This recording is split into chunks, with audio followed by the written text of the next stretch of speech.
Well, hi, I'm Logan, and welcome to the Hong Kong Legends DVD release of Naked Weapon. And I'm happy, proud, honoured, and delighted to have sitting here with me in the commentary studio the divine Maggie Q. Hello. Hi, everyone. How are you? Miss Q, welcome. This is actually your first commentary, right? This is my first commentary, You're a commentary virgin. Yeah. Wow. So here we have the Mediation logo. God bless them. You know, the company at which you and I both worked in different ways at different times. But ever grateful to them for doing Gen Y Cops. Otherwise, we wouldn't have become Ever grateful to pals. MA for trying to bridge the gap between East and West. That's for sure. And they ended up with worst. And here's Wong Jing's logo coming up as well. You know. I think that should have been let's not comment on that should have been the Queen, I think, you know, with all the ladies in this movie. So the background to this movie is, of course, that it was in concept a follow-up to his earlier hit Naked Killer. That's right. Which it was supposed to be. Right. It was supposed to be. But once we got started, it became something different. A very entirely different movie because it had to be By the way, a bit to the Western market. I was going to say they should put Rome and then in brackets underneath, yeah, right, question mark. Right. Where is it really? This is in Manila, in the Philippines. Which is, we know, is a good double for Rome. Which is, you know, they've got a lot of very European buildings and whatnot, so we cheated it. But when you were signed, you saw in the script Rome? No, they said we were going to Rome, so I said, I'll do it. Naively. I'm just kidding. You thought Rome. And just to grab the audience's attention right off the bat, we get this kind of lethal. This is kind of the dark side of Charlie's Angels. This is what Charlie's Angels would be if Charlie was a psycho. What it should have been. This is what they don't show in Charlie's Angels. If Charlie was if it was a complete psycho, if Hannibal Lecter opened the Charlie's Agency, you know, this is what it would be. And Anthony Hopkins was busy. Yeah, he was tied up. He He was literally tied up. Yeah. And so we kind of get this kind of opening sequence, which really sets the tone of the piece. And this is the lovely Armin. That lovely Armin Wong. Queen of comedy, as we were told. Queen of Kung Fu, too, and Absolutely. who doesn't get to do much of it in this film. She's very physical, isn't she? I mean, she's the greatest. I think if you cut her in the middle, I'm not suggesting we do this, but I think like a stick of rock, all the way through it would say yoga, yoga, yoga, because she is absolutely the most wonderful practitioner of yoga as well. She's and great. who's this handsome chap in the back of the car? This is Daniel Wu, the male lead. I've seen, great actor who... is playing a rookie cop. In this movie. Yes. And I remember when he first came on the scene in Hong Kong and he got his first contract at Mediation was in Purple Storm. Yes. And actually, this movie, it's interesting because I remember when I first met him, it was through his sister. And she said, my brother's a martial arts guy and he wants to come to Hong Kong and do martial arts. Okay. And I think between then and now, he's done about 30 films. You've done about 8 times more martial arts in films than he has. This is the first picture I can remember where he actually did get to do some. And he does have an exciting, action. not very long, but a nice action sequence in this. Of course, directed by the King. Right, Ching Sudong, who's directing the movie, which is really interesting because I think all the things I like about this movie are because of Ching Sudong, or Tony Ching, as he's now known, and all the things that I probably don't like as much from Wong Jing, who is the producer and writer.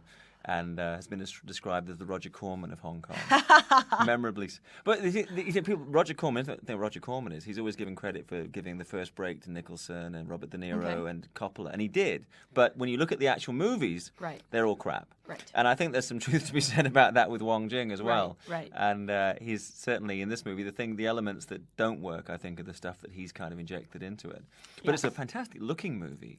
For the budget, we had a great DP on this film who I just recently did another film with, and what Ching Sudong said about him was that he makes a small movie look big, you know, and that's what he's done here because this is not a huge movie, not in any respect. About $2 million US, or not much more than that anyway. Not much at more the end than of the that, day. no.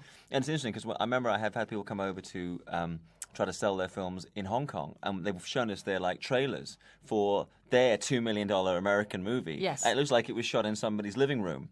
And then we've got all of this going on, and CGI, and that's the great thing about Hong Kong is that we were able to do a lot with what we have because that's just the way we work. Right, absolutely. Well, we don't have much more. The old motto, the Marine Corps motto, we've done so much with so little for so long. We can do anything with nothing forever. I really believe if you've worked in Hong Kong, you can work anywhere. Yeah. And if you look at these action sequences, this girl is a model and does not know any. Does not know any action. She can't do shit. And so this is basically what Ching Soo-dong is his specialty. I love this kind of snake maneuver. The way he's kind of...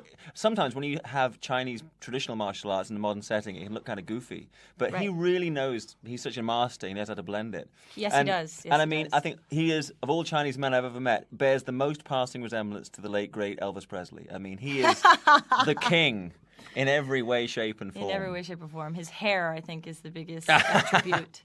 Wonderful, yeah, Sorry, totally. to Elvis. Well, and of course now he's doing a Steven Seagal movie. I would have laid money that there was nowhere to go downhill from working with you. Thanks, Faye. Thanks. He's doing a Seagal movie. You ducked the bullet on that one, right? I spoke to him about that. Steven. Tony. Sorry, I spoke to Steven about it. Yeah. But I spoke to Tony about it, right. and he's having a little bit of a hard time. Okay, but I mean, yeah. But when I heard of you doing the picture, so I look like heaven now. Well, he has a reputation for being tough on actors, dark-faced god. On the set, he's always scolding everybody. But from what I could see, he kind of adopted you and took you under his wing as he really did. He treated me like his daughter, and he wanted me to do my best, which is great. Well, I think a lot of the guys who are directing martial arts action directors or action directors, they're not necessarily expecting all the actors to be martial arts masters, but they want you to give 100%. Yes, they and do. they see somebody trying their hardest, then they appreciate that, and you can have a good relationship with them. And that's all you really need to do. Yeah. Is give it your all. And Daniel looks so great in these. He does. Some of this stuff. He plays really good. He's great when he plays officers. He's great when he does action. Why doesn't somebody give him a full-on action movie like a Chinese James Bond? It needs to happen. It has to be said. It needs to happen. And here the title card's coming up. The Chinese name of the movie is Chet Law Duck Gong. Chet Law meaning naked, Duck Gong being agent. And so slightly different interpretation. And slightly. Yeah. This is the young version of Anya Wu's character. That's right. Who's played by... Now, one of the girls... Her name is Kat. One of the younger version of you in the movie, the young girl version of your character, is actually the daughter of that guy Rummelswinkle, the guy who played the owner of the robot in Gen Y Cops. No, that little girl is also in this movie, but she doesn't play me. Who is she? The young girl who plays me is a Eurasian as well. Okay. She's a Japanese mother. Mm-hmm. White father. But I was reading She's a cutie. I was reading the credit list, and I'm thinking there cannot be two people unrelated called Rummelswinkle in Hong Kong. It must be.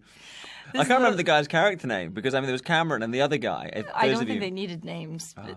That's just about to come out in England, by the way, under the title Metal Mayhem, Gen Y Cops. Oh Lord, God so help us all. You got two helpings of Rummelswinkle. So here, the tempting of...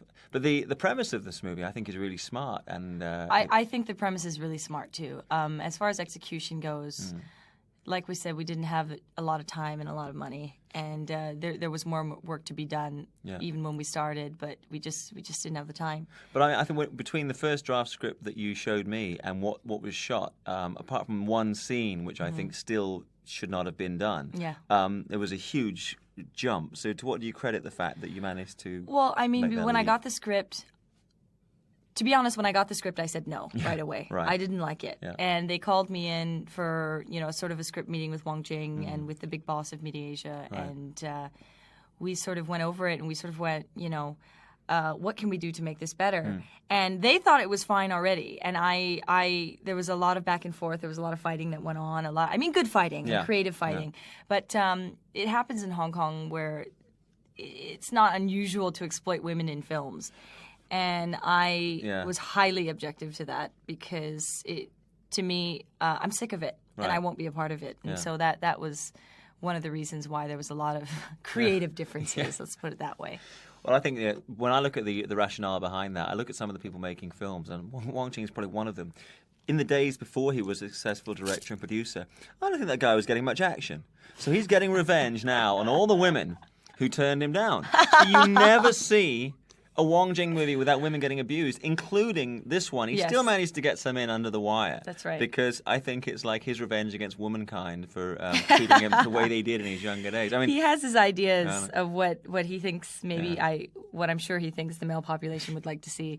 But from a woman's perspective, if you don't have women enjoying what they're seeing, you lost them. You don't have much. Well, I think also a lot of the times with exploitation cinema, and I have to say this is an upmarket exploitation film. Yes. You do see two kinds of performances. There are people who are there kind of winking at the audience and saying, well, I'm just doing this for the money, or I'm really a proper actress slumming it. Right. And then there are people like yourself who are being sincere, who have sincerity about what they're doing. Absolutely. And I think that is something that audiences react to. And what women react to when they watch the movie is they go, okay, there's some stuff in there that's objectionable, but at least the leads are playing it with sincerity. They're not insulting us. And I hate that when I see somebody doing a lower budget movie who's winking at people and going, well, it's like...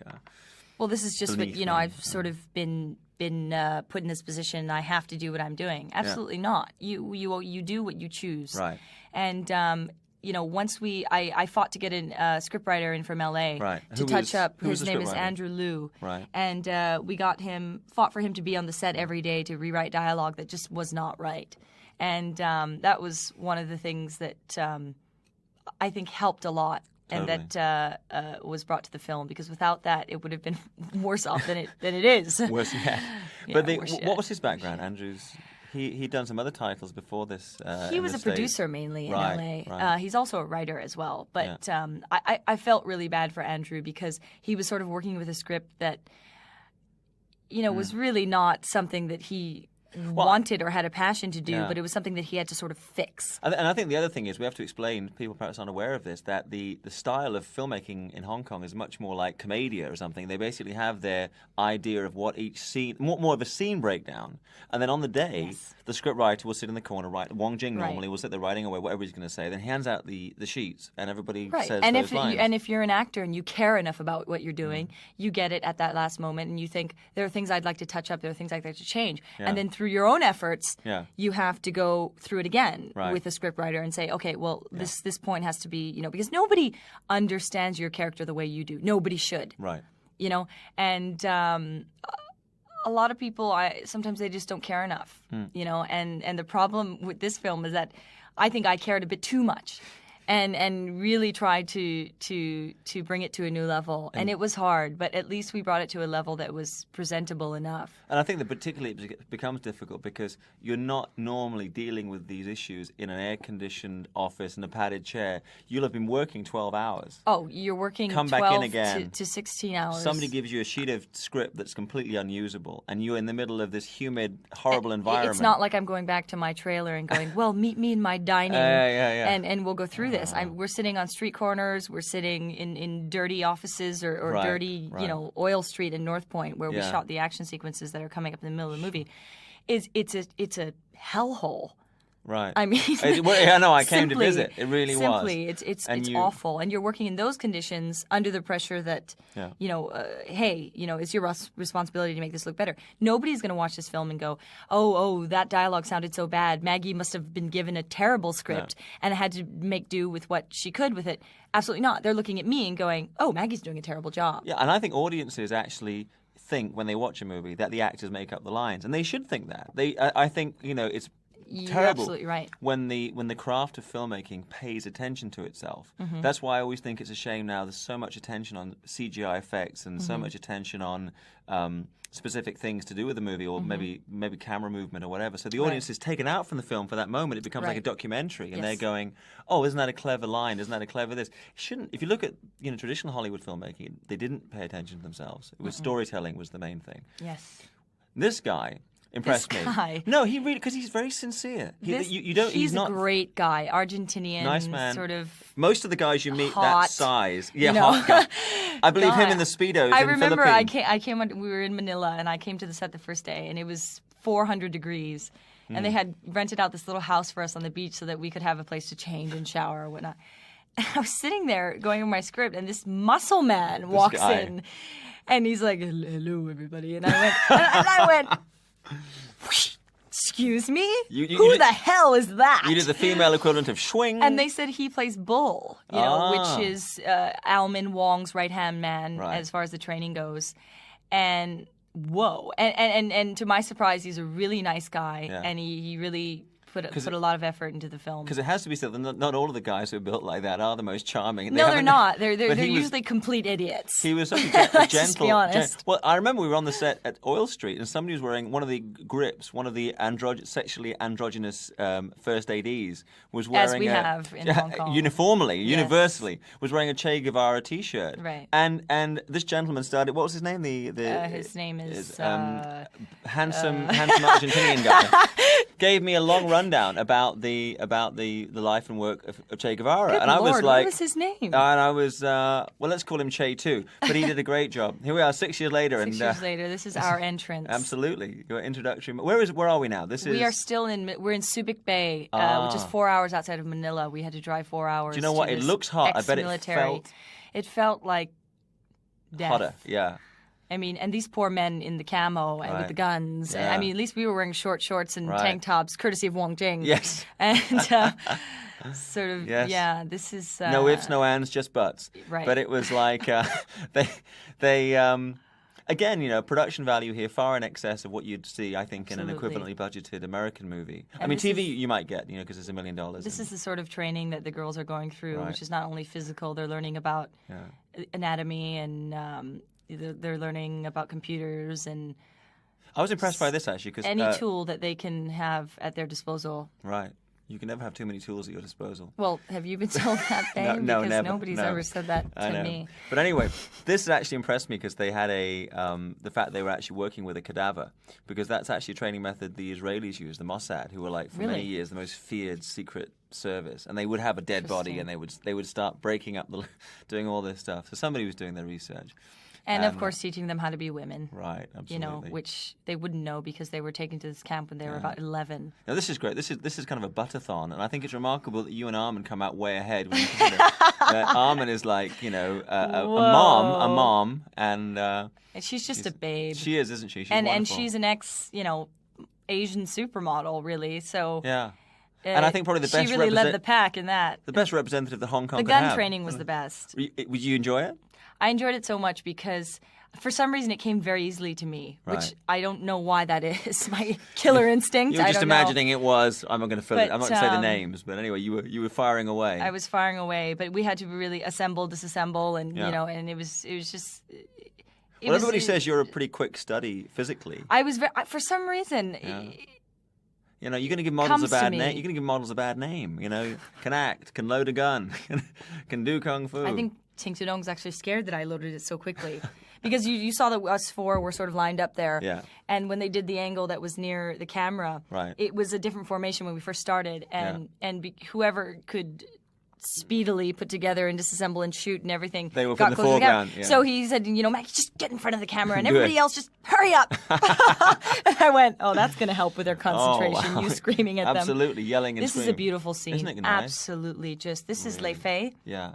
She's from China, originally from Shanghai, and she was the Macau champion in wushu for a few years running. And she's just an incredible martial artist. And what they really wanted was 3 actresses for the main roles, but they, in the end, got Lei Fei to play this role because they wanted one strong silent type. And if you look at her martial arts, it's just she's awesome. Fantastic. Well, she's doing some doubling on the movie as well, right? She was also this girl. I mean, what I loved about her was that she came on the film, as an actress, hopefully as an actress. They gave her the part. She's great at action. And she also didn't mind coming on the days when we weren't filming her and doubling for whoever needed doubling. Wow. And she had no attitude. And she was just sort of like, well, I'm acting in this movie, but you know what? I know action, and I'm also going to double for whoever needs my help. Oh, she's sweet. And that's the kind of effort you need in film. Her English name is Jewel, right? Jewel, and yes. she was very... Again, actually, she changed her name. Since really? This is her first acting movie. Her name used to be Lei Fei, and now her name is... Lei Hanzi. But is she still called Jewel in English? Yes. But again, Julie. And again, I have to say, not all the people you meet who are martial arts experts, because sometimes they got this thing of I'm a real thing and these guys are not. But she was so approachable and sweet on the set. She's wonderful. This is my scene of looking like crap with no makeup on. Impossible. Impossible. There's my introductory close-up. No makeup. She mentioned that you're working there with another leading player in the film is Anya Wu. Yes. But I remember when the movie was announced, there's another girl called Kelly Lin, who's a kind of a regular for Wong Jing, was going to be in the movie. I took the movie because, in the end, because certain things about the script and production were going to be changed. And also because they had agreed to get this other Taiwanese girl who was apparently, from what I heard from everyone else, good actress, very sexy, very... And in the end, she backed out and took another project in L.A. I think she wants to move her career forward, which is fine. Yeah. And then they found Anya and said, we're gonna throw Anya in the movie. So. Well, I think it's an interesting thing because it's one thing you must say about Wong Jing. I remember there was an interview once when an American journalist said to me, "You are the Roger Corman of Hong Kong," and he said, "No, I'm the Michael Bay or no, Jerry Bruckheimer." I'm like, "No, you're the Roger Corman." But it is good in a way because he does give. This is kind of with the exception. This is our John Woo knockoff. Oh yeah, totally. Mission Impossible 2. There's the first of the John Woos. There's another one later, which I'll. This is the first scene about. Where Charlene. It's the first time she's ever killed anyone. Right. And she is the most human of all the characters in the film because she gets very affected by what it is that they've become. Right. And it hurts her. And for the other girls, it just seems like, hey, this is what we're brought up to do. But Charlene, she's been in this sort of death camp for about 6 years, and she's still very unaccepting of her fate.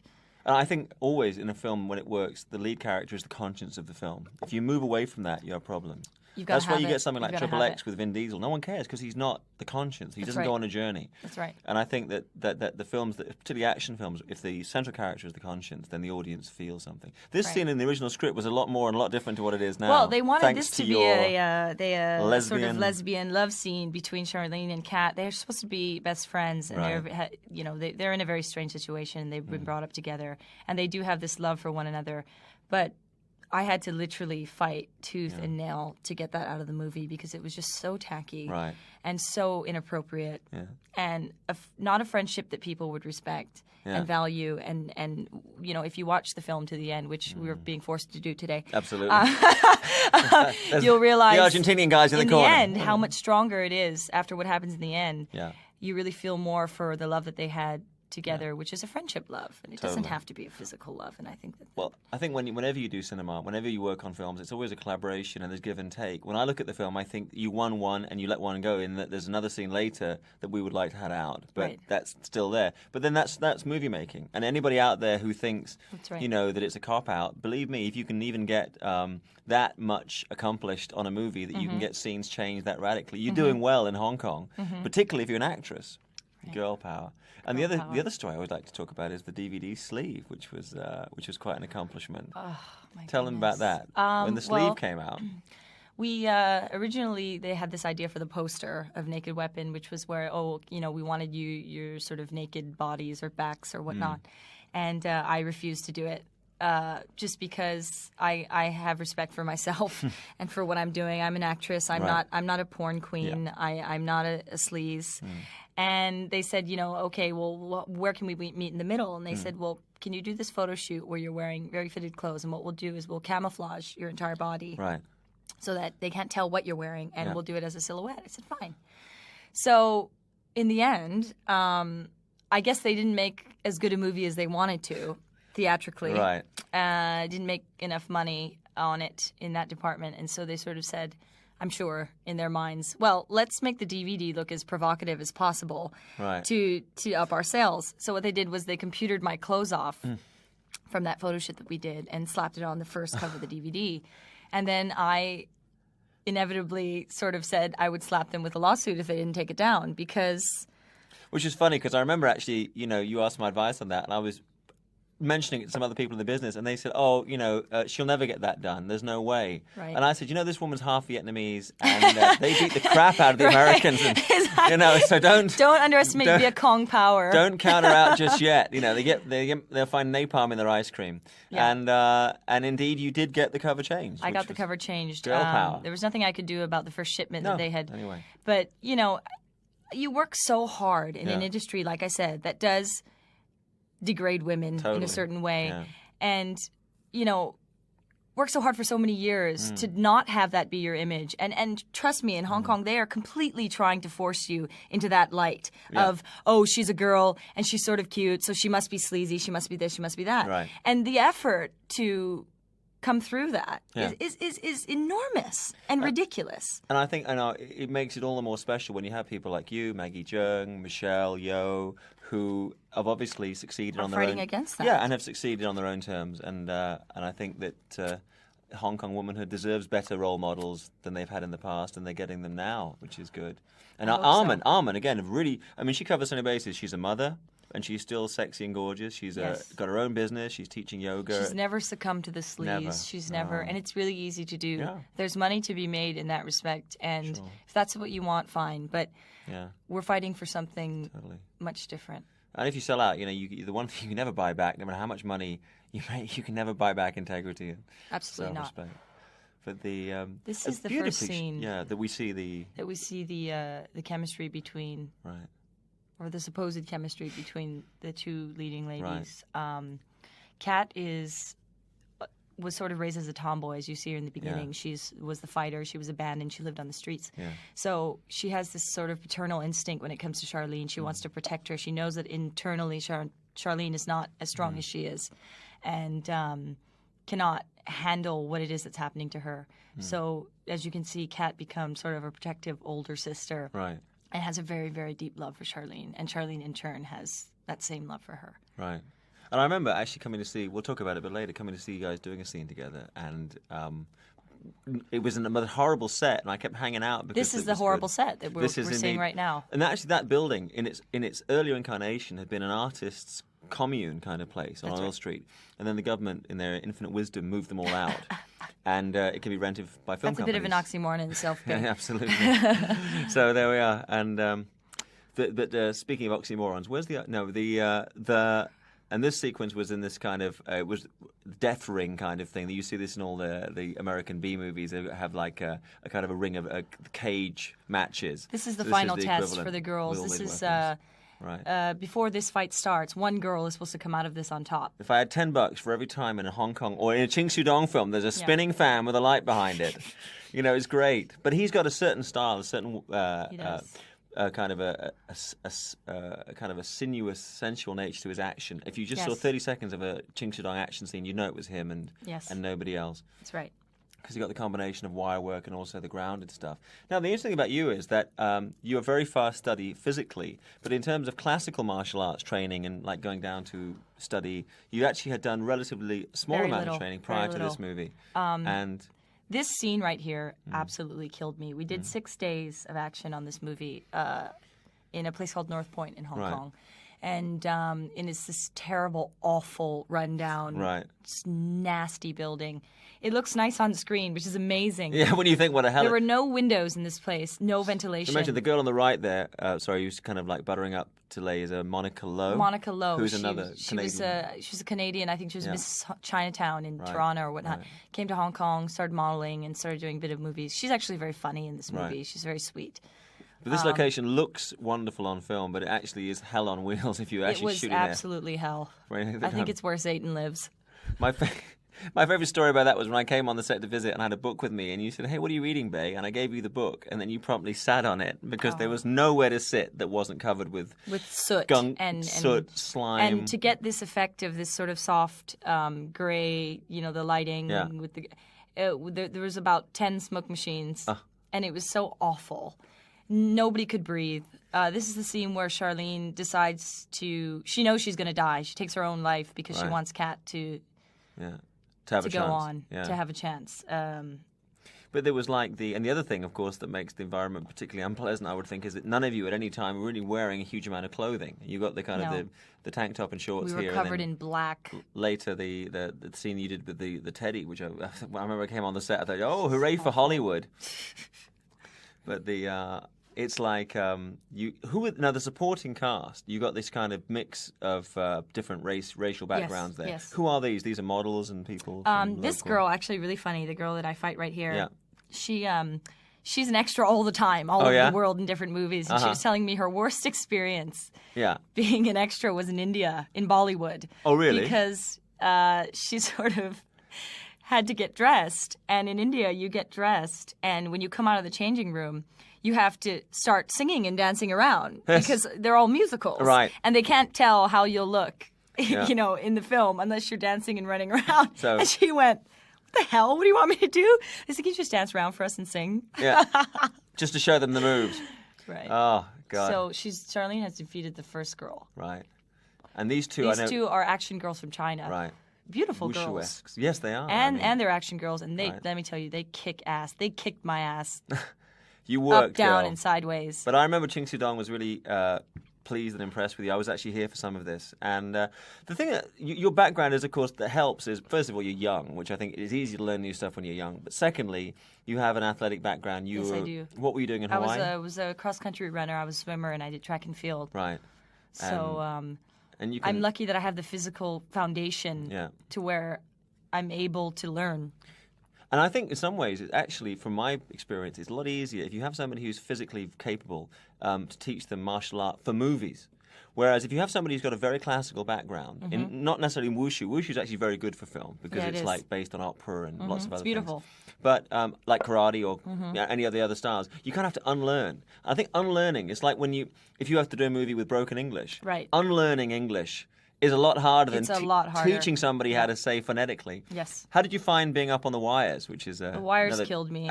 I mean, they are just so painful. Right. And this, oh my goodness. The backflip under her legs with the sword in hand. We had practiced it about 10 times without the sword. And then we started filming, and Ching Soo-dong says, "Oh, where's your sword?" I was like, "Oh, my 3-foot sword." Oh, yes. I forgot that I have to do the backflip under the legs, bring her down with my 3-foot sword in hand. 3-foot sword in hand.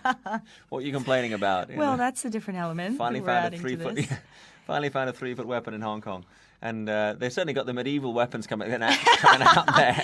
The most morbid of all. Whoa, I know. So to rock and this roll. is a bit where Charlene says, that's it, I'm finished. I can't but I think fight anymore. And Kat says, I'm going to protect you.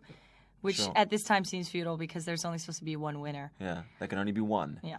I think, and this is certainly a different level to, and I think probably the result of the work that you and Andrew are doing behind the scenes. Right. Because I have to tell you, even on that level of having some kind of subtext to the characters, that's not something you normally see in a Wong Jing movie. And that's Monica Lowe out of the movie. There she goes. Monica's moment. Adios. But she went out in a very funny way. Yeah, she did. She got a sense of humor, that girl. Yeah, she is. She's a sweetheart. So, but the idea that there is some inner life of the characters apart from being in a bikini and, either being raped or killing somebody.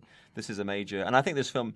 People always around the world ask me about Naked Killer. I never thought Naked Killer was that great as a movie. Yeah. I thought it was a terrific ad campaign with Ching Miao with the bullets and everything. For all those guys that are kind of hot for Asian babes. I don't know if I know anybody who fits that description. But anyway, there wasn't the kind of action there is in this movie. That's definitely for sure. not. And here's Lei Fei with her killer wushu. Totally, and I can't remember another any sequences in that film that would, really bear out it having a legendary status, a cult status. Where this movie I remember actually, there was a video store on the way to the old EMG building where I used to work, and every morning I'd walk past, they'd be playing this damn scene. And then at night, when I went back, they'd be playing this scene. It was like 10 times a day I saw you killing people. Nothing's changed. You wonder why I didn't call you for a while. Some things never change, on camera and off. So... I want to point out something as far as Lei Fei's fighting goes. If you look at the way she fights so beautifully. Yes. And that is definitely comes from a wushu background.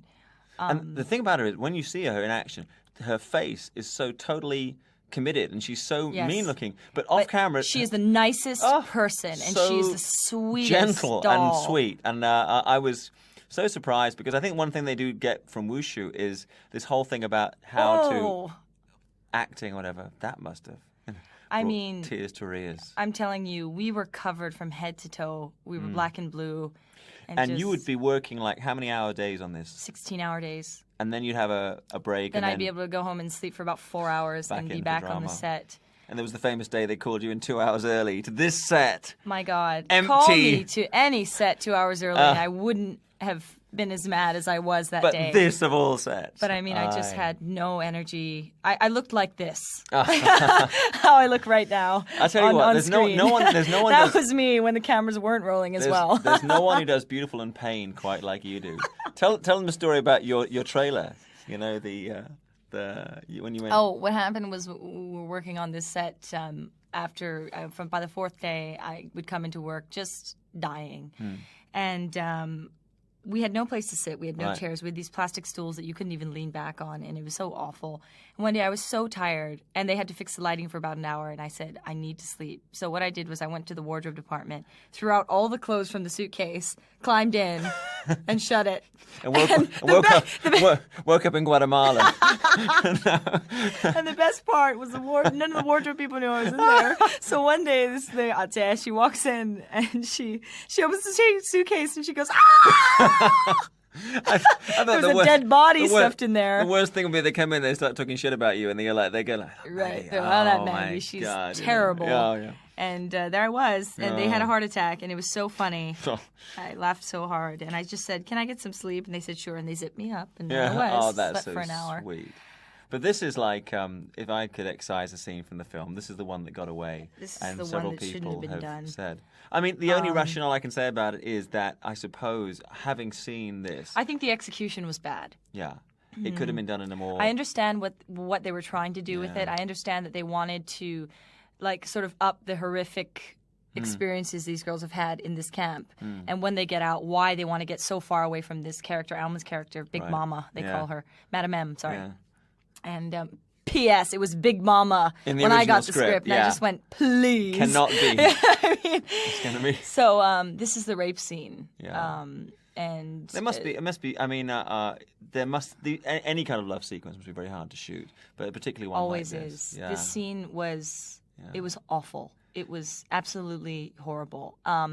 Before, during, and after, I felt this sense of dread and this sense of violation.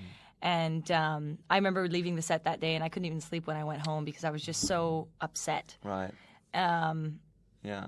And this is actually let's just go technical on it. This was actually shot in the police, the old police headquarters in which you can see in a lot of movies like Bloodsport with Van Damme and Project A with Jackie Chan, and you used a lot of that, I believe.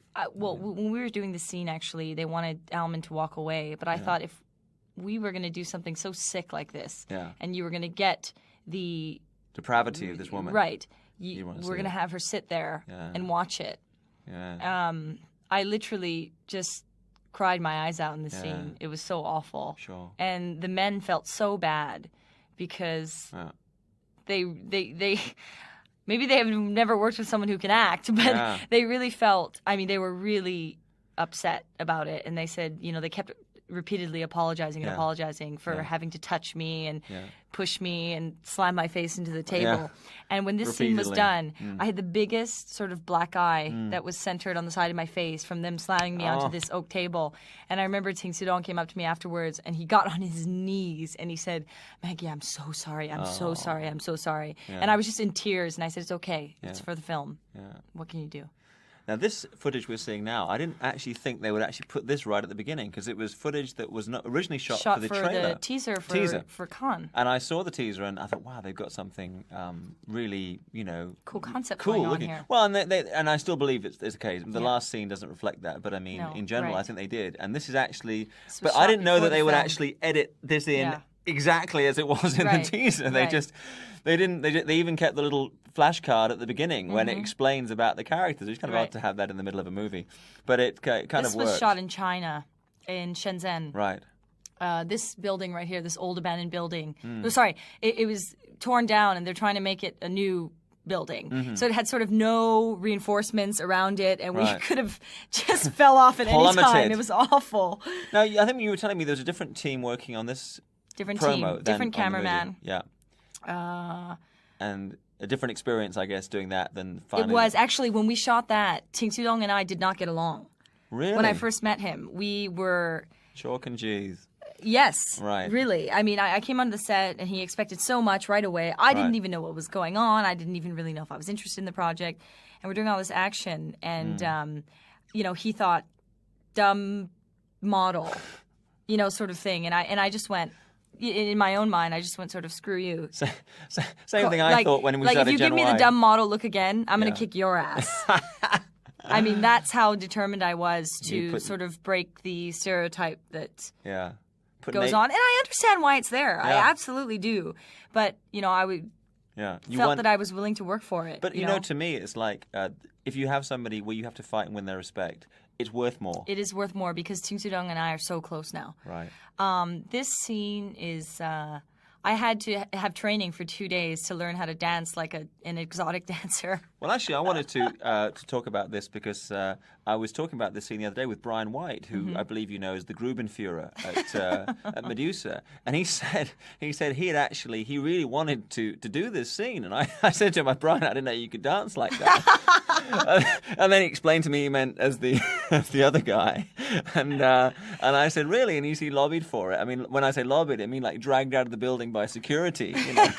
But in fact, it was... I was so insecure during this scene. I mean, I just felt like a total idiot. Yeah. I felt like the most unsexy person. Wow. Because I think you have about 30 guys behind the camera, and I was just so... I felt so... Oh, babe, I can't even describe it to you. I was just so... I don't feel sexy in my own mind anyway. And so I'm doing this sort of all these sexy moves, and I'm going, oh, God, I'm such an idiot. But my strip dancing teacher said it was all right. That is, I mean, I was talking with somebody the other day, that is the essence of, we've talked about this before, the essence of what makes actresses particularly appealing to the audience, that they've left within them something in terms of being loved for the audience to fill. Right. And the reason that most models don't make good actresses, and that there is a bias that I had when I first was going to work with you, and Ching Soo-dong had, is that models love themselves. That when the audience sees them, they're shut out. Right. And that's why so few models have made it. Naomi Campbell has tried, and Christy Turlington, all these people. And it's hard. And actresses, I think, the ones who are much loved by the audience, like Marilyn Monroe or Julia Roberts, you know. They, perhaps like you, don't see what we all see. They just feel, you know, that they're not lovely enough, and they want the audience to love them. And I think that's the essence of it. And that's what I get from this. And it's the nice thing about this scene is actually it shows nothing. It's no way exploitative, but it's sexy as all hell. And we had to fight. Kind of movie. We had to fight for that too. I mean, they wanted clothes coming off, and I just said I'm not going to do it because. It's not necessary. That doesn't mean that it's going to be a sexy scene because I'm not wearing clothes. Yes. It's totally... Then it stops being a film, becomes a documentary because the audience will go, oh, it's a documentary about Maggie Q with her clothes off. Right. You know, they can't remember who the character is anymore. Right. And mention the guy, that's actually the guy firing the pump action. There's a guy called Dave Saunders. He's the guy second from the right with the red hair. This was a crazy gunfighting scene, this entire scene that goes out into the hallway. Yeah. Well, Dave Saunders, actually, I was to mention him because I mean he's got his portfolio. On his portfolio it says I am an excellent character actor. It says it in his portfolio. So now you know. He didn't. Now you know. This is the sequence when they use Irish Mark, right? Yes, that's and right. Daniel O'Neill. They have explosions going off all over the walls. Mark Redmond. You know, in certain takes, they didn't even tell me what was going to explode in my face, and I just went, ah! It was typical Hong Kong. Oh, by the way, Maggie, you're going to have an explosion in your right ear and then in your left, so make sure your timing is right, otherwise half your face is going to come off. And I went, oh, okay. Not like your face. Not like your face. Okay, you ready? Action! In my case, half my face coming off will probably be a blessing, but for you, your face is your fortune. All these guys, very sweet guys, shooting off the sawed-offs. Mark and... a couple of your trainers in the sequence, Irish Mark Redmond and Daniel O'Neill, and they can do incredible martial arts. But they're just shooting guns here. I want to tell a story about those guys because I remember when you were training with them, and they called me up and they said, "Oh, we've cut the training session short. We're going to watch the football." I'm like, "Oh, bloody Irish!" And he goes, "Well, actually, it was Maggie who insisted. She took us to a sports bar. We were watching the World Cup. Yeah, she's a big fan. What is it with you and 11 guys or 22 guys in shorts? Well, you know, Jesus, with muscular thighs. Yeah. Do you know any footballers? Anyway, meanwhile, back at the... first I'm going to kick your ass, then we're going to continue with the commentary. You were here for this scene. One. This was an awful scene as well. This was a good night to come by on, wasn't it? It was a good night because we had to do so many takes on this scene because the feeling between these two girls right here has to be right on. But the set was like something out of Aliens. It was disgusting. We were floating in water and other objects. It was as far as the eye could see. And you weren't, not exactly wearing a wetsuit. No, I wasn't. It was just... And as you say, you really have to this is such a key scene. It's a key scene about what they're willing to sacrifice for one another, how much they love each other. And what I appreciated about it was because... this was fun, climbing down this in the rain. We haven't put it through hell enough. We did this at about 5 a.m, and it was just... It was not easy. And I think that the key thing is that you could easily have a thing of like, we're not looking at a character anymore, we're looking at this actress suffering, but I can keep seeing the character. And it's worth pointing out to people that you would not, before the take, have a director come up to you and say, "Right, Maggie, this is what you're thinking." No, absolutely you just not. Basically, you're on your own. It's all you. Yes. For the action, yes, they'll go over it action, detail. yes, they're very specific about it. But as far as the drama goes, right. It was really hard. This was actually the first scene we shot in Naked Weapon. And it was awful. And Ching Soo-dong was actually the one who hit me in the head with that shotgun. And let me tell you, he's not the most gentle man alive. Has to be said. He absolutely slammed me in the face. Right. And I had a headache for about 4 hours after this scene. Right. Oops. This is still the camera work is just beautiful Manila here. for this? This is still in Manila. Manila, right. So you got the Filipino guys supposedly in Spain. Yeah, right. But actually in this Manila. is the scene where Charlene almost loses her life and realizes that out of the camp, you are not invincible. Right. Not that she was then. Yeah. But she could so easily. But that whole thing about there being no way out, it was reminding me a little bit of this film was inspired also by Nikita. I mean, not the remake, but the original. Yeah. Because in the original it was much more what was the one called? The Assassin, they called it in America. But the original French version was very edgy indeed. And again, it was a similar premise, taking a woman off the street, training her up to be an assassin, and what have you. So these were all exterior buildings in Manila. In Manila. Did you shoot Macau? You didn't shoot Macau, right? No, we didn't. No, because that's normally the Spanish standby, because that's their name. Madame M at this point had disappeared since the opening scene for 6 years while she was training these girls. Okay. And of course, these new murders are happening, and Daniel Wu's character. There's your favorite character on the left there, Brian Banowitz. Call me Bano. I worked with this guy before, and in Gen Y Cops. He's quite a character, isn't he? But to say the very least. To say the least. He's back and forth from Japan. I believe he speaks Japanese. He works in movies and adverts in Japan. He was in Gen Y Cop. So I think he was the first person you kicked on camera. Or maybe and with feeling. Yeah, indeed. Yeah. Not much acting required there. Whoosh. There's sort of a bunch of white guys in Hong Kong that just do extra white roles in films. And it's the most thankless life. I mean, I kind of do film roles under sufferance and as favors, but people, I mean, and the audience probably suffers more, like when it's me, but what? But when when these guys actually do make a habit of doing it for pleasure and for profit. And from my experience, there's not much pleasure and not much profit either. So, I mean, their motivations are their own. Yes. But there is, as you say, a floating crowd, and most of them turn up in this movie because it's a very international picture, English language. Where it's supposed to be, yeah. Right. And I mean, it's actually, there's always saying a prophet is without honor in their own country. And this film, as you said, did kind of underperformed at the box office in Hong Kong, but it's been a bestseller on DVD, and of course, yes, it has, actually. It's going to find a much bigger market. We didn't have a lot of time to promote it as well when it was coming out, but people have been telling me they've been trying to buy the DVD in Hong Kong, and it's just gone. Yeah. So that's good. I mean, it's good that it found an audience, because I think, for what it is, it's very entertaining and it works on the level that it. I mean, I always say the success or failure of a film is if you look at what the filmmaker's intention was, what his intention was, and how nearly. A lot of people judge a film by what their intention was, but it was actually this is the kind of film that they wanted to make. I mean, because we are always our own worst critics as well, and. Of course, we have a lot to say about the things that we do and film in general. But, a lot of people liked it. Yeah. And here's the great still wonderful Cheng Pei from Crouching Tiger, Hidden Dragon, and from the glory. In fact, in this very studio, I did the commentary with her for Come Drink With Me. Oh, okay. It's unfortunate, if you run the titles of her films together, it sounds like a career in porno. Come Drink With Me, the sequel to which was Golden Swallow, and then... So it was Come Drink With Me. And then The Naked Weapon. And then The Naked Weapon. Come Drink With Me, Golden Swallow, My Naked Weapon. Only you would get that, Bae. Dennis Chan on the left there fantastic. Was in Kickboxer with Jean-Claude Van Damme. He's fantastic. And its sequels. He played Xian in those movies. He's the brother of Philip Chan. Yes. Who's the former head of Star East, now working as a producer at Mandarin. This guy's great. He's he great. Is wonderful, isn't he? He really is. He's very funny in this movie, too, his little bit. But Cheng Pei was very upset that she didn't get to do any action in this movie. She's the action queen. Can you imagine the biggest idiot, myself, is doing all the action. Daniel Wu is not, and Cheng Pei is. And I mean, Jesus. What a waste. What's going on? Thanks. No, you did. What a waste you did a bang-up job. Little kind of a little footnote for the geeks out there. Yeah. This sequence, there's a scene in Purple Storm when Daniel's character runs into a temple, and this is the same temple that they used. This is the famous Tin Hau Temple, right? Absolutely. In Hong Kong. Okay. This is the scene where Daniel Wu finally first tells, because he's been on the case for 7 years, finally confronts Charlene's mother and says, we have evidence that your daughter may be a killer, and she's in denial, of course, even trying to struggle to believe she's even alive. And then if she is, And she's an assassin. She's a killer, huh? It's one of those scenes, it's like, what do you underplay it? Do you overplay it? Yeah, it's just it was difficult for the both of them. Because it's really, I remember somebody talking about acting and saying, that always what you do on film has to be bigger than reality. There was a scene when there was a bit of news footage when two parents were watching a car race, and their son's car exploded and he was killed.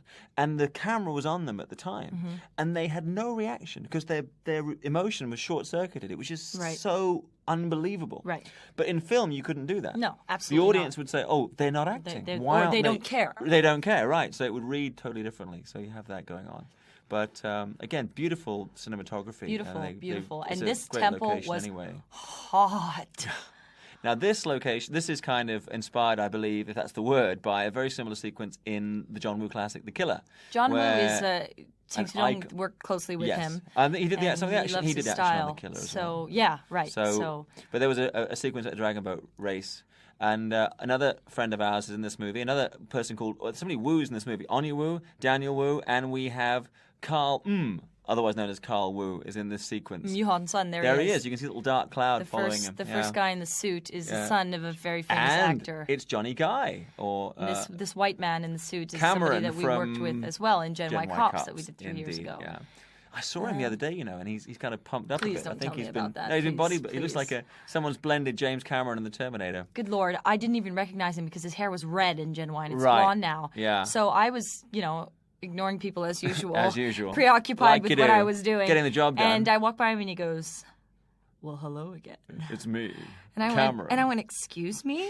He goes, do you not recognize me? And I went, oh, Lord! And the minute I did, I almost chucked myself in the harbor. He didn't give you 3 pages of notes and sequel ideas? No. About his character development? No, okay, well, you were spared. This is a scene where, unbeknownst to Charlene, she comes to Hong Kong on a job to kill this senator.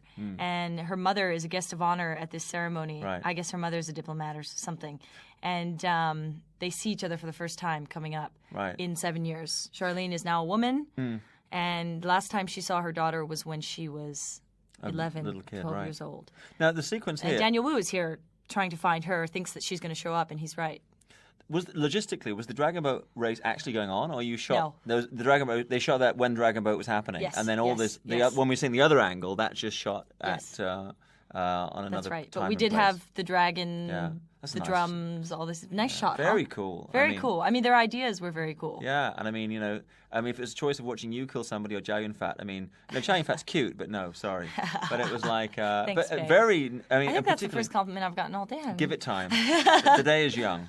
But because this actually all takes place, if you look at there's not a huge number of wide shots of this action, but the way that they put it together in this kind of tight action, this particularly I think works very well. There's Carl's big moment as he leaps in.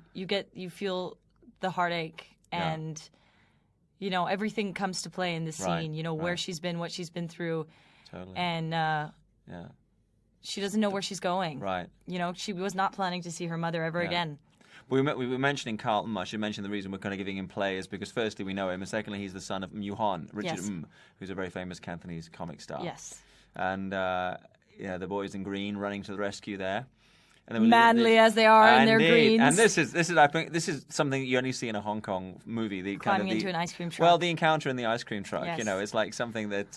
Their relationship had to develop somewhere. Right. This is the first time they come face to face because he has been following her since he was a young rookie and she was a child, and he finally comes face to face with the woman that he knows has been causing all of these murders all around the world. And I always have a problem with this, and I mean I had it back when I did it. My kind of Hitman Falls in Love with a Killer movie, which was Hitman Falls in Love with a Cop movie, which was a Ballistic Kiss. Right. Is that you always have a challenge because one or both of them has to kind of be stupid or insane to sacrifice either their safety or their duty for passion. And so you have to find a way, like as they've done here, which I mean, occasionally Wong Jing will, a broken clock is right twice a day. He will occasionally come up with a very smart concept. And this is really cool because you have a scenario in which they are forced to work together and to develop something. I love that position that they're in. Yeah, it's so smart. Very, very interesting. Nice Magnum ad plug right there. And so, but when we were doing Ballistic Kiss, I remember Donnie's thing was, I'm so handsome, of course she falls in love with me. And I'm like, that's just not going to, well, maybe it did, maybe it didn't. I love the frost on the faces now. Yeah, it's very good. Because this is Wong Jing at his best. When he finds a way to combine comedy, drama, and action into one sequence. But in my experience of watching his movies, the films that he's actually hands-on involved with, he never sustains that. No. They'll be in the most limpid, most uninspired piece of rubbish. One scene or one shot or one moment where you just go, wow, that's really great. This is the moment where you see the relationship develop. Obviously, it's going to take a bit more for Charlene. It's the first time she's experienced him. But he, like I said, has been close to her for so many years. Right. And for him, this is sort of the moment of truth. He doesn't know what to do about the way he feels. He's looking at this girl and going, can she be the one that's causing all of this havoc, all over the world? And he is torn between sort of having feelings for this person. This little waif. I mean, it is, because when you look at her now, I mean, you're like, this is your little urchin. It's like hard to believe this is an assassin. And also, it's hard to watch this sequence without feeling a desperate urge to go out to find a 7-Eleven that has Magnum parts. And that subliminal, was the... That subliminal. Was the, I got me a hankering. I got me a hankering for a Magnum, okay. and nothing new about that. But But interesting side note about this scene was that it's a freezer, obviously, and it was so a real bloody ass hot. No, it was hot. It was shot in this truck, and of course it wasn't turned on, or So what's the ice made of? It's movie makeup magic, babe. Okay. Jesus. We're in Hong Kong. I mean, Daniel and I had to literally fight not to sweat all of our frost off because it was so hot. I mean, the lighting was all over the truck. See, it was the middle of the summer. It was so hot, and we are shivering like we're freezing, and we're sweating at the same time. And we had to cut so many times to wipe all the sweat off our brow. That is like kind of cold acting. Yeah. Because there was a story about Marlon Brando had to do a death scene when he was meant to have died of burns, and somebody had said that when you're actually severely burned, it always feels like you're freezing to death. So he lay on a bed of ice. So you guys had the reverse. You were kind of like freezing to death, but you were actually sweltering hot. Right. But so this was actually an interior. It was a real inside real of a truck. Yeah, we made it look like an ice cream truck. The interiors, right? And it was just bloody hot as all hell. Sure. And this is the nearest thing we have to kind of how to put it, kind of setting the motion that these guys are going to have some kind of romantic relationship in the film. I mean, love scenes must always be hard. I mean, obviously you know Daniel. I mean, does it make it easier or harder if you know the person, as opposed to having an actor and just the character? It was easier in the sense that it's not unfamiliar to me, him. Yeah. And a relationship with him. Right. Because he is my former boyfriend. I was tap dancing around that. Yeah. But you know. But no, to be very honest, like I said, in that sense, it was easier because we're very familiar with each other. But in the sense where internally it's not easy to be close to somebody again that you for so long were close to and are not anymore. Yeah. So, but I think we pulled it off rather well. Ching Soo-dong was very just beaming with excitement after our love scene because he was like, it was so natural, it was so loving, and it was right on the money. It was right what I wanted. Sure. And that made me very happy. Yeah. But like I said, internally it was not easy to deal with. Well, I think we had a break a moment ago, and I was saying to you, I think probably after this movie, anything you did in Hollywood or actually in Hong Kong will not be as tough as this, with the rape sequence, with having a love scene with your ex-boyfriend. This movie absolutely killed me. Yeah. In every sense of the word. But I think Daniel's really, kind of well cast as this guy because, when I think of him, he on appearance is like Mr. Got It All Under Control. Mm-hmm. But actually, perhaps, like all of us men, myself included, he's not quite as on the game as everybody thinks. You men are never on the ball. Men. Are you? People say men and women equal. I say no, women are far superior.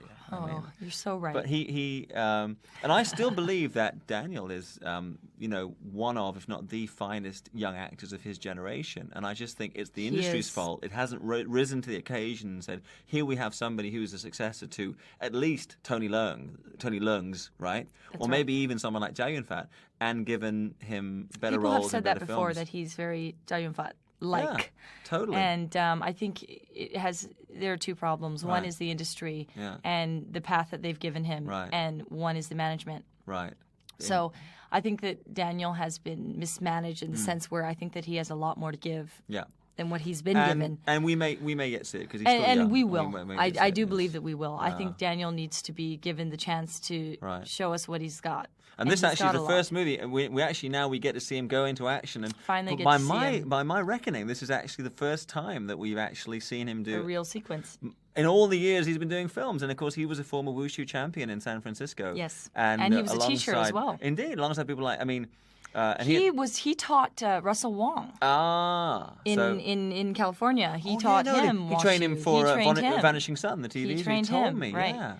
This is Daniel in action. Yes, and he's terrific. He is. He really is. And the thing is, he's not a stereotypical kung fu built person. Yeah. He's 6'1", tall guy. Yeah. But he's very evenly proportioned. Yeah. So. And you would know. Somebody give this guy.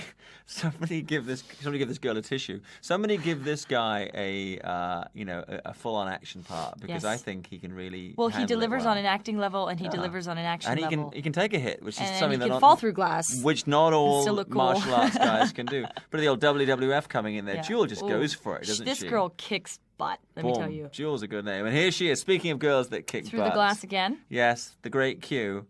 Is there any method of abuse they didn't throw at you in this picture? I have a bit of comedy in this scene for some reason. It ends up being very dramatic. This is an example of, to me, the scene in the trailer is Wong Jing done right. Yes. This is Wong Jing when he does it wrong. Yeah. When there's so much drama and pathos there already, and he still manages to mess it up slightly. Yes, it's a shame. But the funny thing, several people said to me, well, do you think Cheng Pei Pei is believable as Maggie's mom? And the funny thing is, your mom doesn't look unlike. My mom looks like her. Looks like Cheng Pei Pei. She does. She's not as big. She's even smaller. Right. But to me, it's a bit. Well, you know what? Her mom looks like Cheng Pei Pei. She does. Which is odd because nobody would have. I'm sure nobody in the production knew. This is beautifully shot. I love this stuff. Beautifully shot. Again, I really appreciate about Ching Soo-dong that he can actually find ways to put this into the modern environment, and he just doesn't look cheesy. No, it doesn't at all. Looks great. I mean, this took forever. Yeah. Look at this. It's just great stuff.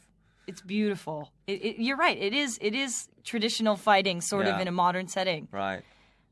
Very but I think the great thing, this of course was you see a lot of this kind of stuff in American movies with which looks about the same as this. Yeah.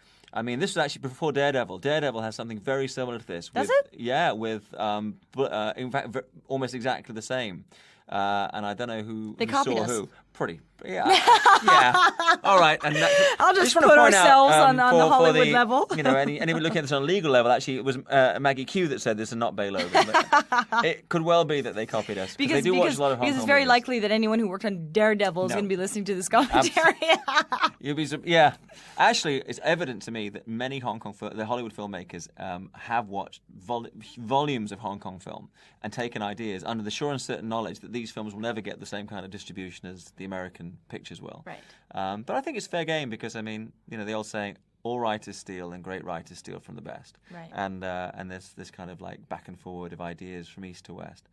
As I said, this was a sequence that really should have been played absolutely straight. This was that was the first time. This scene here was just dire. What a miscalculation. Well, the thing is, we wanted to cut this out, and Daniel and I, when we were doing it, figured that it would make it in the film because it was just so odd. I mean, just odd, running and jumping, and I mean, it was just the kind of the reaction, the kind of the dynamic between the two of you is moving along. Yeah. But I remember seeing it in the premiere, and it's again, this is probably this is a Wong Jing picture, so you're going to get this. You get these beats, where odd bits. Well, the thing is, you get stuff, and I suppose it's a sign of his manic genius. I mean, I guess so. Yeah. I guess having said all this, I'll never work with him again.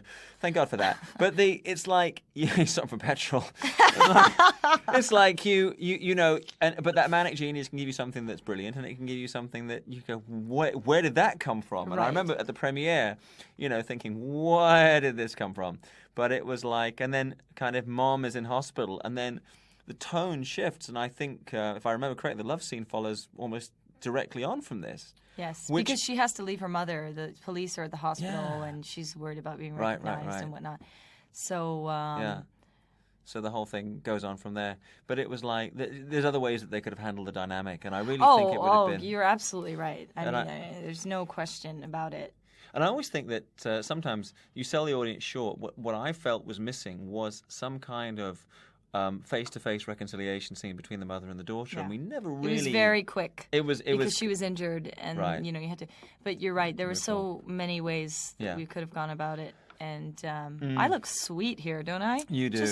Just gorgeous. Just like a freshly dusted... I look like somebody just took me out of the dryer half wet. Freshly I'm dusted not completely dry yet. Yeah, the freshly dusted piece of Turkish delight. You know what was really funny, though, during this movie? I mean, there was just so much sweat and tears and grossness. And other bodily There was fluids. never a moment in the movie where I really, really was very concerned about what I looked like because I just knew it wouldn't work. Right. I just should look like crap, and that's what was going to happen. Go with the flow. So, yeah, and this of course is your unique world perspective on yourself. You know, everybody else and the rest of the viewing audience is going, "Damn, she fine," and you're sitting there going, "I suck." Speaking of damn, she fine. Here's Almond again. Almond. I mean, I got to tell you, if that's what yoga does for your butt, I'm signing up. You know, I'm going to go look at. Yeah, I think you have a butt to spare, absolutely. sweetie. You know what? You know, always you keep telling me you saw something, you laughed your ass off, and I said it hasn't worked for me yet.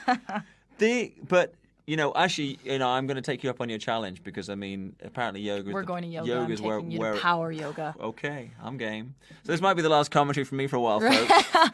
He's going to be dead after that. Oh yeah. So now there's your, that doesn't get you a Hong Kong tourist board. This boat, they only have one left. Yeah. That is the one. Original. Is it? They only have one left. This is like the Dragon, the Bruce Lee story. They had one, almost exactly the same shot, but it was daylight. So it's probably the same. Because we want to use that for another project, so we called the tourism board. They said yes, we have one. Plug your other project.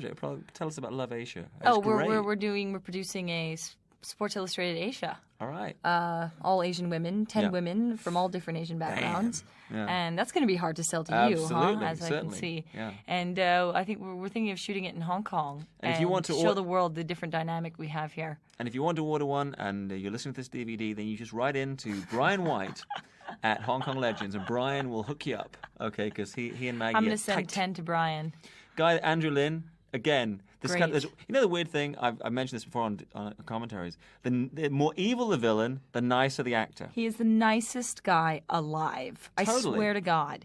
And he plays this ruthless Japanese, mobster. Well, I mean, he's got film. And then actually, the first movie he did was Black Sheep Affair. Mm-hmm. He came over and he was a Japanese kind of religious nut terrorist. Cool. And he always plays these evil guys. He does. He's a very intelligent man. His background is he was doing physical effects makeup on movies like Alien Resurrection and Mimic. Mm-hmm. And somebody said, "You're a good-looking chap. You should try doing films." And he is. And he came back and he comes across really well on film as well, And in TV series, he plays good guys. Yeah. And in movies, he's almost universally been cast as villains. Now, this club is the cheesiest club in Hong Kong. Owned by Samseibat, which is owned by Rack of Lamb. I mean, Peter Lamb. Sorry, the big boss of Media Asia. This Peter is Lamb. his club, and it's known for sort of sordid activity. Women and women men women hanging out and having a good time. Women and men of ill repute. And this isn't a set. In other they words. actually have a contest every year called Miss Samseibat.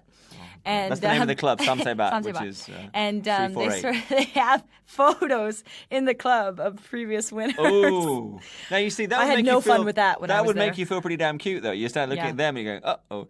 Samseibat 348, which is at 348 Nathan Road, if anybody's in town and wants to kind of frequent this establishment. And wants to lower the bar. Well, that's a great thing about having or sit at the bar. But it's a great thing about having a boss who's got property, isn't it? Because, I mean, when he produces a movie... I mean, my boss has property all over this place. He's got boats, he's got hotels, he's got clubs, he's got a movie company. He's a pretty big guy. I think he almost is property. But he has a lot of pull in Hong Kong, and I mean, he's got this film company, the Ritz-Carlton Hotel, and lots of Lyson Development. Well, he's got Jesus, and our boss is dead. Right, and like my former boss Albert Young at EMG, lots of different business interests. Yeah, they generally do. You find that in Hong Kong, you have to be the jack of all trades in whatever business it is. Absolutely.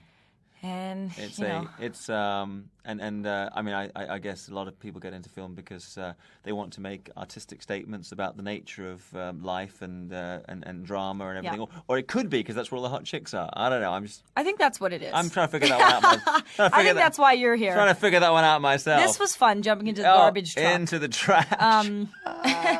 Into the trash while my partner gets kidnapped by the manic Japanese It's like, gangster. what do they got to this point in the movie? That is there anything we haven't done to Maggie? You've had a rape right, scene? I've been raped. I've been thrown into the trash. Thrown into the trash and drugged with some kind of aphrodisiac. Is that stunt trash or real trash? No, it's stunt trash, but it still smelled like. I'd forgotten about the drugged by the aphrodisiac, which explains why. Which explains why. Yeah. Well, what he was going to do is he was going to shoot them both with this tranquilizer and have his little sexual games with them and kill them both. Right. And Charlene ends up getting away, and Anya is the one who's Kat is the one who's captured, sure. And Charlene, the only person she can turn to that she knows, is Jack. Now this beach is Big Wave Bay in Hong Kong.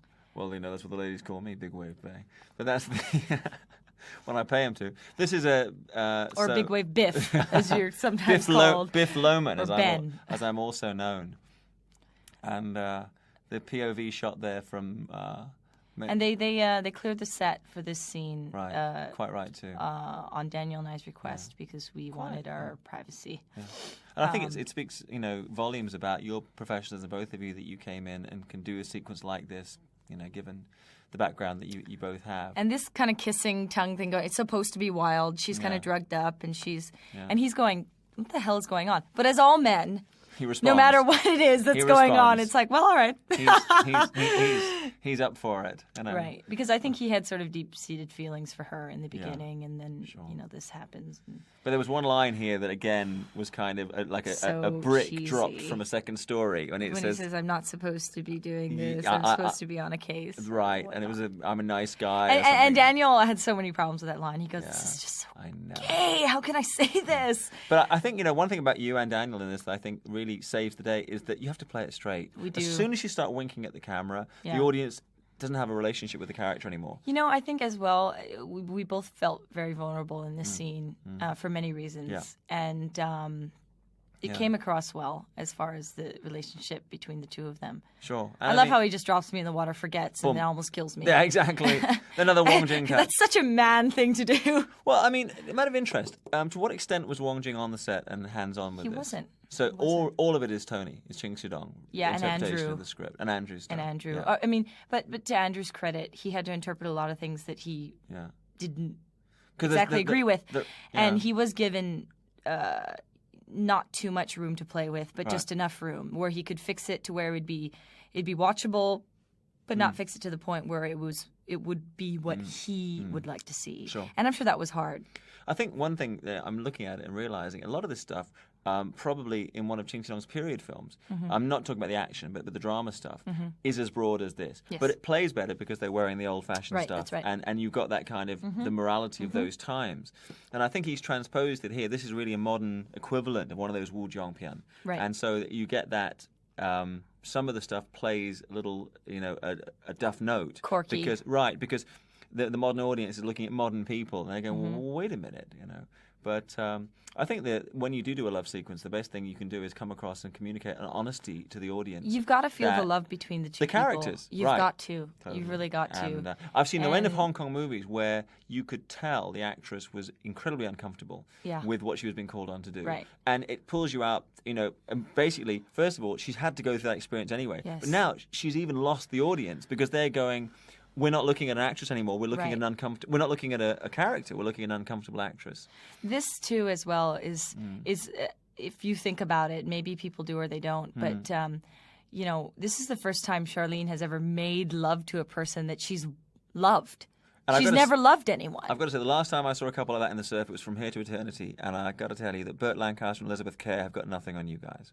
That was the From Here to Eternity number, and we get the tasteful fade, and there is the lovely Daniel. Well, I love this coming up, what they did with after he reads the letter from her, because of course she can't stay. Yes, she's got her own. What's my favourite line from A Better Tomorrow, John Woo's thing, when there's this kind of the breakup of the bond between the brothers, Dick Long and Leslie Jones. This I love. And his reaction, yeah, that's nice, isn't it? Beautiful. But it's like they say, you know, I'm a cop, he's a thief. We're walking different roads. That's right. And this is exactly what's going the same on. thing here. I mean, but it's nicely done the way the shot came in. The way the shot came in, where they're on the same page, right. but worlds apart. Right. Worlds apart. And there's a comment I could make there, but I'm not going to. But anyway, I really liked that mirror there. I thought it was really sweet. It was a really I thought so shot. too. Yeah. But and I think this is what I like about this genre of filmmaking is that so often it doesn't work, but when moments when it does, because everything is passionate, because everything is being played at a certain level, right. that when it works extraordinarily well. And I think that's why we keep the predominant genre of cinema remains action films, right? Because there's something about emotion at that level that really works. And of course, you see it exemplified in the work of John Woo, and obviously there's things here. It's fascinating to see this combination of elements because in part it's like classical Chinese kung fu, and the other it's like a modern day assassin movie. This is the last and great action scene. Right. That coming in on that speedboat. They sort of threw me in this speedboat and said, "Do you know how to drive a speedboat?" And I went, "Oh yeah, you know, the one in my backyard." Go on, parked out in the back. And I said, "Well, no, absolutely not." And they said, "Well, you got 5 minutes." Yeah, get it on. And again, you know, full bore. I mean, I really. It's embarrassing saying this because you're sitting here. Normally, when I talk about actors and actresses, they're not in the room, and I'm just doing a commentary. But I must say, I admire the fact that when you do movies like this, it's almost like singing. That you have to pitch it. And if you pitch too low or you pitch too high, it's just not going to sound good. No. And I think when you have to do very extreme emotional scenes like this, you have to pitch it just right. This was very hard for me. And I really appreciate the fact that you pitched it at a point when an audience feels genuine emotion. Well, she's watching the death of her best and most beloved friend, the only person that she's ever loved. And it has in it, this sequence, the capacity to be high camp. And I've seen similar Wong Jing-produced films or other Hong Kong movies where it would be for nothing. But the fact that your character, you've got that wonderful I think this is reality there. There's a truth to it. And there is, because this is the first time you feel the helplessness of Charlene. Right. Because you never have in the film. Yeah. I think just to get in depth for a moment, I've experienced almost losing my best friend. Of course, yeah. And I know how much it hurts. Sure. And this scene really killed me. Sure. Because you're basically, I mean, that of course is any actress, or an actor or any performer is building a palette of colours in their own life. Yes. And they draw on them. And I think this is very brave because it's bad enough to live through those things, but then to be called upon to recreate them in these difficult circumstances at 3 a.m. on a cold set, sometimes in a hostile environment, when you're not very good terms with people you're working with, and say, gee, let me remember how it was when my mother passed away or what have you. It's very hard. And that's why I feel I myself could never be an actor because I don't have that courage to keep going back there.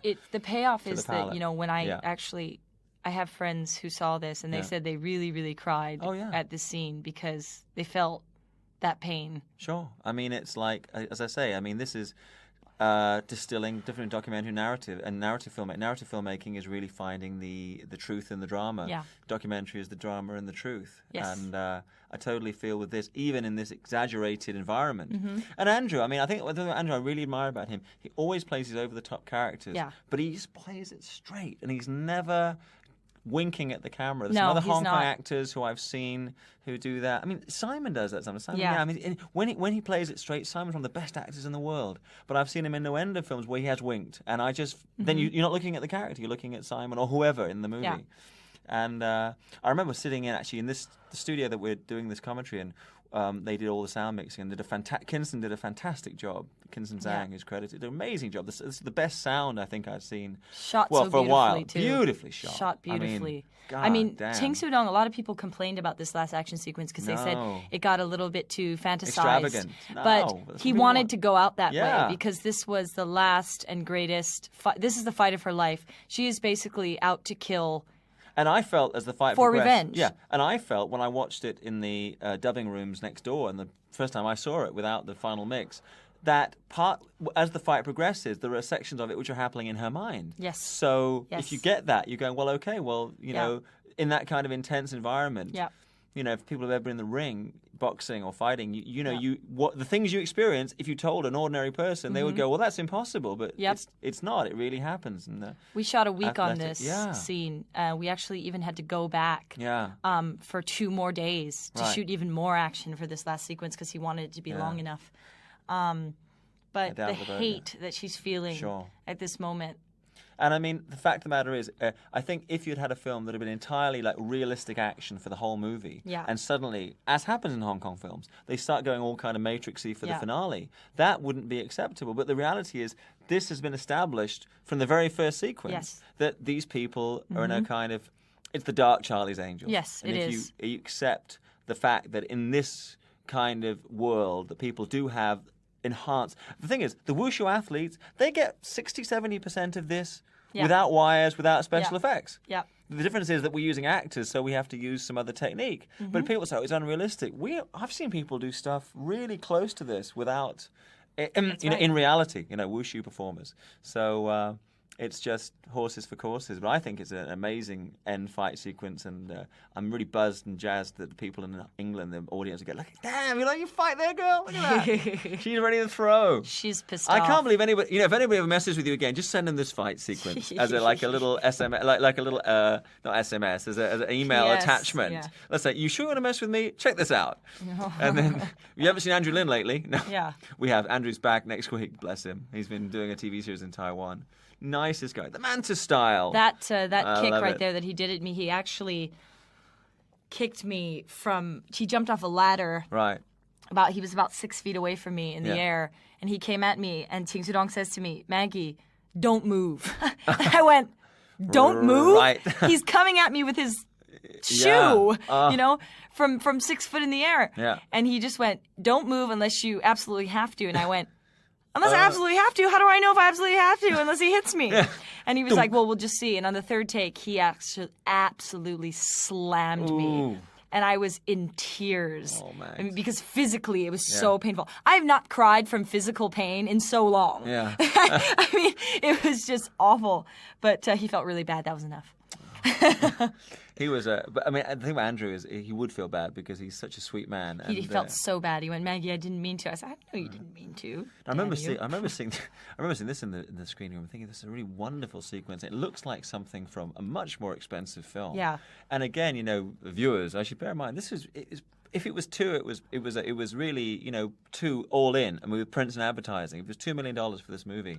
And honestly, if I show you American pictures, many American TV series which don't have anything like this level of action. One episode would be a couple of million these days if it's a science fiction show. This scene, they're trying to go into her mind because she's losing at this point. Sure. And she needs to pull from her inner strength because physically she has nothing left. And her mind is strong enough to where she's been put through so much. You're the only person who's pretty enough to pull off that kind of being messed up that much and still look pretty. Right, I look beautiful. Good job there. I would forget that I had that makeup on. Then I'd go to the washroom. So all of this basically all this is green screen. This is all green screen. Where did you shoot green screen at Singfong, one of the studios? No, I'm sorry. This is not. This is done on the set. Oh, all done set, and they just dropped out the background. Yes. And then put the water in and everything. Yes. Oh, okay. I don't know did you do any green screen for this? No. Really? No, we didn't. Extraordinary. No, we didn't. So that's all. Everything basically is what you see is what you get. What you see is what you get. Oh wow! And, boom! God, we worked so hard on this. Yeah. So this is her last pull. Yeah. There's nothing left. Right. And we did a few death sequences. Yeah. But what we in the end went back to the trademark technique. To the trademark technique because that's what she knows. Gong. And that's it for her. Yeah. And that's and then of course we come to the controversial ending. Because I'm interested to see what they would have done with this for some markets. Because in some territories like Malaysia, Singapore, you can't have a lawbreaker or an assassin go unpunished. They must either die or be arrested by the police. So this probably is the Singaporean ending right here. It's a beautiful shot. Isn't it just? Mm-hmm. And the mirror juxtaposition. James Sudong is a wonderful filmmaker. Yeah, he really is. He really is. He needs to be given a big epic film. Yeah. Like an American picture. That's what I think. I think he needs to go overseas and work because his talent is... Yeah. We're back to the Tin Hau Temple where they first met. And Charlene has now disappeared. Right. And And it's all Cheng Pei knows is that her daughter is alive, and that's what makes her happy. Yeah. So they didn't find a body, so they presume that she's alive. Well, again, it's funny, because that's really the same as the end of Daredevil. Elektra is dead, but not, right? Yeah. They leave a body there. Yeah. So one wonders how many times did they watch Naked Weapon a bunch of times before they made that movie? Your answers on a postcard, please, to Brian White at Hong Kong. When in doubt, I think they should call themselves Hong Kong Legends, but it's actually Hong Kong Legends. And there's Daniel, one of the better-looking men in Hong Kong film. Yeah. And I hope this film signifies a turning of the tide for him, that he'll be in some I hope so too. bigger, better movies the next couple of years, because we need desperately. We have you, we have a couple of other people who are our hopes, and I hope that the industry will, come to. I love these fades because she was there just before he was. Right. Praying for the same thing. Yeah. For him. Good. And the one thing that I actually thought she was blinded, and that she makes atonement for her sins sort of by that. But they came back. Yeah. Was this an afterthought, or this was always in the script? This was going to be the finale. No, we reworked it a few times. Okay, right. We didn't want them to be together, but we wanted the hope of them. Right. Totally. Yeah. One day to be together. But it was. And it's a beautiful finale. And again, full power to Ching Soo-dong, because a lot of Wong Jing movies and a lot of Hong Kong action films, I find they just stop abruptly. They don't have that dramatic. No. Why would you be interested? We finished fighting now. We're going to cut. I mean. And if you did it right with their relationship during the film, it's a great payoff to see the care and the love is still there, even though, like we said, they are worlds apart. And you know what I mean?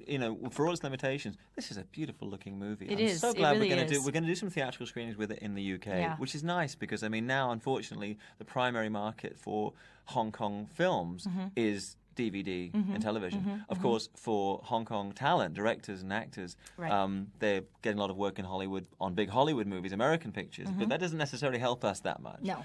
But it's great when, as in this instance, we are actually, Hong Kong Legends, Medusa, are actually putting the film out theatrically so people can actually sit back and enjoy it with widescreen. Also the sound. I mean, I mentioned earlier, Kinston, the guys who did a kick-ass job with the sound. They really did. Sound something when it's bad, you notice. It helps the movie a lot. Totally. You don't notice it when it's good. No, you don't. But I think the combination of physical effects and the CGI they actually put onto the film, I mean, it's a really great balance. Entertaining start to finish, not a slow moment. No. It doesn't have great artistic aspirations, but for what it is, it's a lot better than it needs to be. And I think that was my feeling when I came out. I really, because there was another earlier film, Martial Angels, which thematically treads similar ground, but in terms of its artistic accomplishment was way apart. Yeah. Dan looking pretty thin there. He lost some weight at that time because I think he's a bit buffed up since. He looked very thin in that. Maybe it's just that shot. He's got a very small waist. That's what it is. When the jacket flies open and you see the waist, he's just a skinny guy. Right. But this is sort of paves Charlene the way for, knows that. It's actually the first time you smile in the film. And that's and it paves the way for Naked Weapon 2, which I think is going to be subtitled Naked Weapon 2 is Electric Boogaloo. Is that right? I think that's what it is, Yeah, I thought so. But they're working on it anyway. So we get the credit. So how do you feel looking at it and you? I think if you cut it up scene by scene, it is an acceptable piece. It's just a lot of the things that when you put it together as an entire film. Yeah. There's things that work and things that don't work. Absolutely. Yeah. But my God, you got a good showreel there, huh? You should cut the action and the drama together. That's it. And the smile at the end. And she can smile. Ching cut just an action reel just from this movie during filming, and it was we didn't mention great. One story about Ching Soo-dong. We almost got killed on the set during the finale. Ching Soo-dong, this is something not many people know. He made a movie at Shaw Brothers called Monkey Kung Fu. Yeah. They were trying to launch him as a new Jackie Chan, and we managed to track down a copy of the tape, and we said, "Oh, we got some outtakes from the other day," and put it in the machine, and he flipped out on the set in front of everybody. He didn't take him as a young chap doing action, but he's so great. But he's so embarrassed by it. But he was really good in that movie. Yeah, he was really good. But he so does not want anyone to see it. I tell you, it's a good thing you're his Kai Moi, otherwise that would have been it. Yeah. So, but that was a fun moment. I'm glad I remembered that, just the 11th hour, because I wanted to mention that earlier, but we were so caught up in the film. All the credits for the Philippines. For the Manila Hotel, which was haunted, by the way, which we stayed at. Is there any area of suffering you guys didn't put up with? Well, that's about it. The MA logo. Q. Well, take care, babe. Thanks, babe. Thank you. It's been fun. Thanks, guys. See you guys on the next Hong Kong Legends DVD. Thank you for your continued support of Hong Kong cinema. Bye-bye. Adios. Joy Gain.